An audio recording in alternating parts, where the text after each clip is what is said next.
Oh, I should have done this earlier. My bad. All right. I just like to say, not bad for a 50-year-old. All right, let's go. Well, Beneil, congratulations on the victory. A very exciting fight. The live odds actually had it dead even going into the third round. So I'm curious, is that how the fight you expect to play out, and how did you feel in there? It felt really close. The fight felt really, really close. Like I could never really find him in the first, like with my hands. Some kicks found him. In the second, I found him a little bit more, but I couldn't really find him. He was fast. And then in the third, I started to feel him more when I stopped chasing him. When I stopped chasing him, I noticed I can find him better. So it was a little bit tricky, man, because his distant management to the takedown was so good. And he kept shooting and kept shooting. I'm like, that was tricky. And I'm like, maybe I should take him down. I'm like, nah, he keeps rolling, and I keep rolling on him. So let's just skip that part and work the striking. You were finding a lot of success with your counter strikes, specifically your knees. Was that part of the game plan, or did you just find that in the moment? It was definitely part of the game plan. I spent a lot of time doing knees and uppercuts.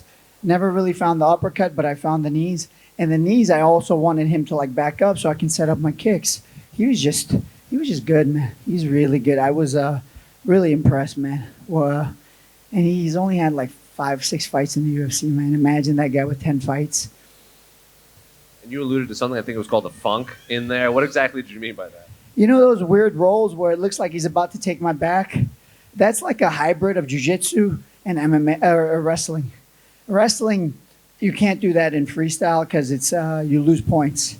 In folk style, you could do it, and then in jiu-jitsu, like it's gold.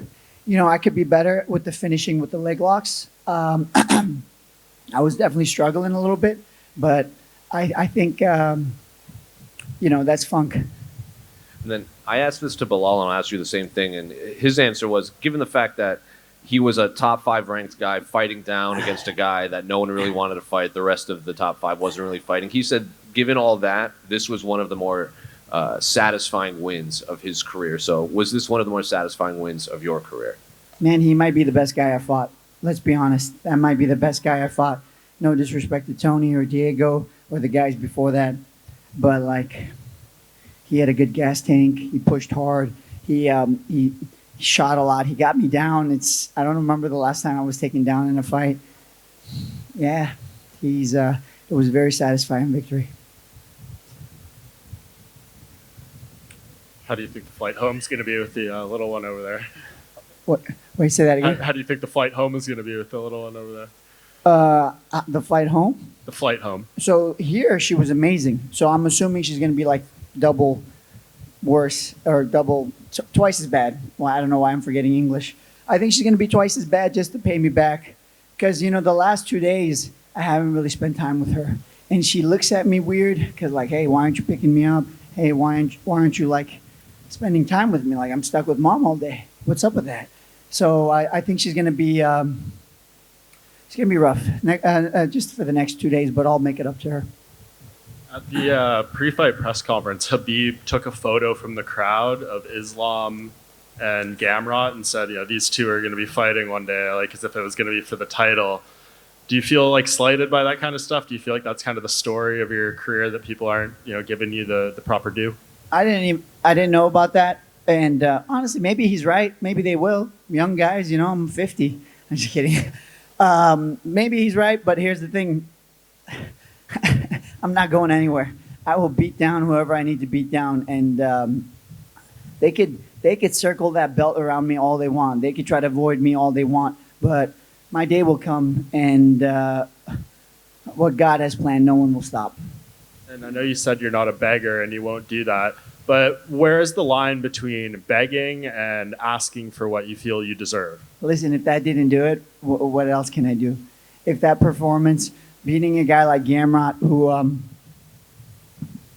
some say he's undefeated, and he was undefeated coming into this fight.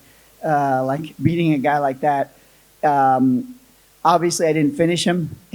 He's a lot tougher than I thought. I got kind of close in the last round, but if that's not the proper way to ask, I need somebody to tell me how I should be asking, how I'm doing this wrong. Because if we're talking about merit, I don't think there's anybody else. Yes, Beneil, congratulations about big victory. You used many leg kicks than usual. Is that something from Giga Chikadze? Do you guys train together?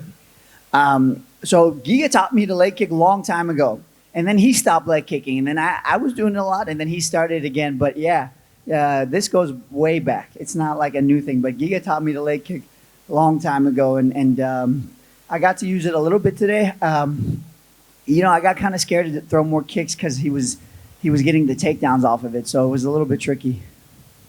Thank you so much.